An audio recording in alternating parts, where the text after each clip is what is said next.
Bienvenidos de nuevo, estrategas, a Ecos Bélicos del Mundo. Aquí no narramos cuentos de hadas, narramos la brutalidad descarnada de la supervivencia en el crisol mesopotámico. En los capítulos anteriores, fuimos testigos de la implacable mano de Samsu-iluna, el heredero de Hammurabi, mientras desmantelaba la peligrosa coalición de Larsa y aplastaba la vanguardia de los bárbaros casitas en los pasos montañosos.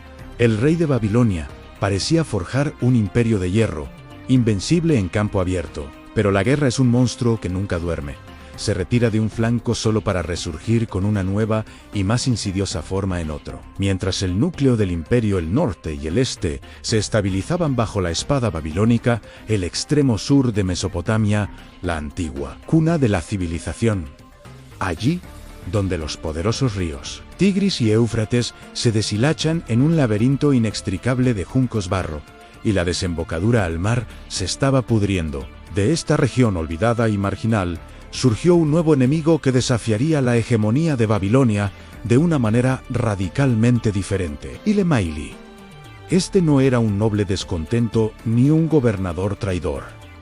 Ilemaili era un señor de la guerra del Delta, un caudillo que había ascendido desde la base del pantano. Su poder no residía en las riquezas palaciegas ni en vastos ejércitos formales, sino en su conocimiento íntimo y absoluto del terreno. Se autoproclamó rey, pero su astucia le dictó una estrategia de supervivencia. Nunca buscó enfrentar a las disciplinadas falanges de Babilonia en campo abierto, donde sabía que la superior maquinaria bélica de Samsu-iluna lo consumiría. En su lugar, aplicó el arte de la renuncia. Atrajo deliberadamente a Samsu-iluna a su territorio, un dominio que los babilonios pronto bautizarían con temor.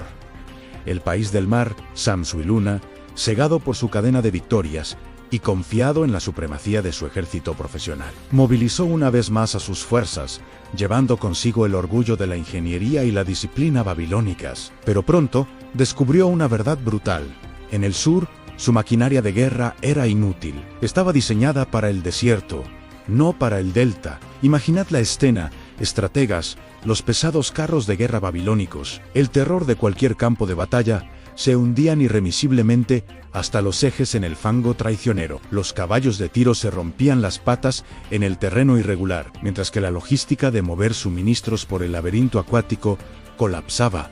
La infantería pesada, con sus armaduras de cuero y sus grandes escudos, símbolos de poder en la llanura, se convertía en una carga mortal. Los hombres se asfixiaban en la humedad sofocante y se movían con la torpeza de un cangrejo gigante entre los cañaverales que alcanzaban. La altura de un hombre, la táctica de Ilemaili, fue la de la guerrilla total.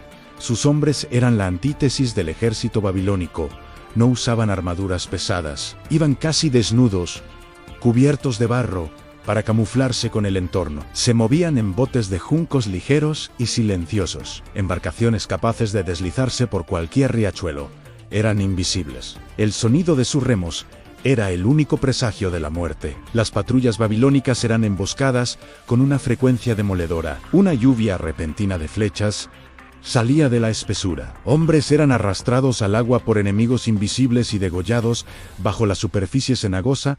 No había líneas de batalla que pudieran romperse, solo una muerte súbita y anónima en el laberinto verde, para colmo de males. Las enfermedades endémicas y el calor tropical e insoportable mataban a más babilonios que las escasas flechas enemigas. Samsu-iluna estaba perdiendo una guerra que no podía pelear.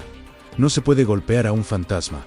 La campaña fue un fracaso humillante. El rey, un hombre pragmático por encima de todo, regresó a su capital con una amarga lección. Las armas de bronce y la disciplina militar no podían conquistar el pantano. Al darse cuenta de que no podía reconquistar el sur por la fuerza bruta, Samsu-iluna tomó una de las decisiones más frías, despiadadas y devastadoras de la historia antigua. Un acto de guerra total que redefinió el conflicto. Si no podía gobernar esas tierras, las mataría de sed.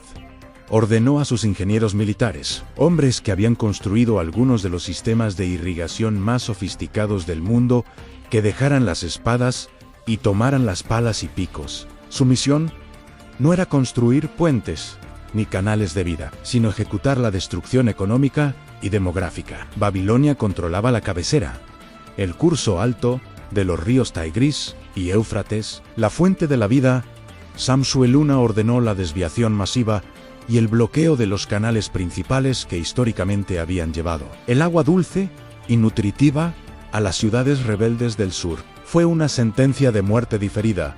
Ciudades milenarias, los bastiones de la civilización sumeria, como Uruk, Larza y Eridu, que ya habían sufrido la destrucción de sus murallas en conflictos anteriores, ahora veían cómo sus campos de cereal se secaban en un polvo salino, o peor aún, se salinizaban al ascender las aguas subterráneas no diluidas. El motor agrícola del sur se detuvo.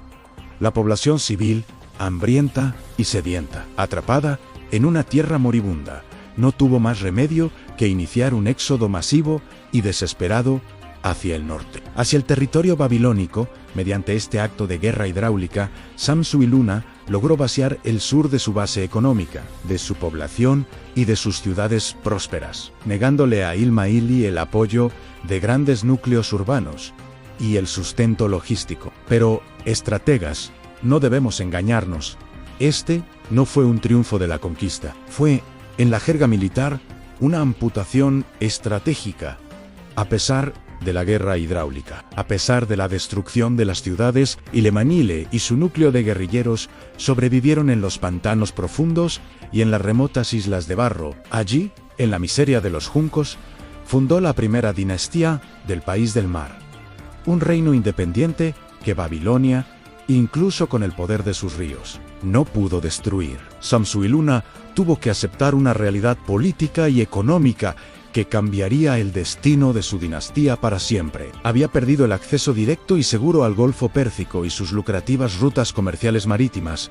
El mapa había cambiado irrevocablemente. El rey regresó a Babilonia como un vencedor amargado.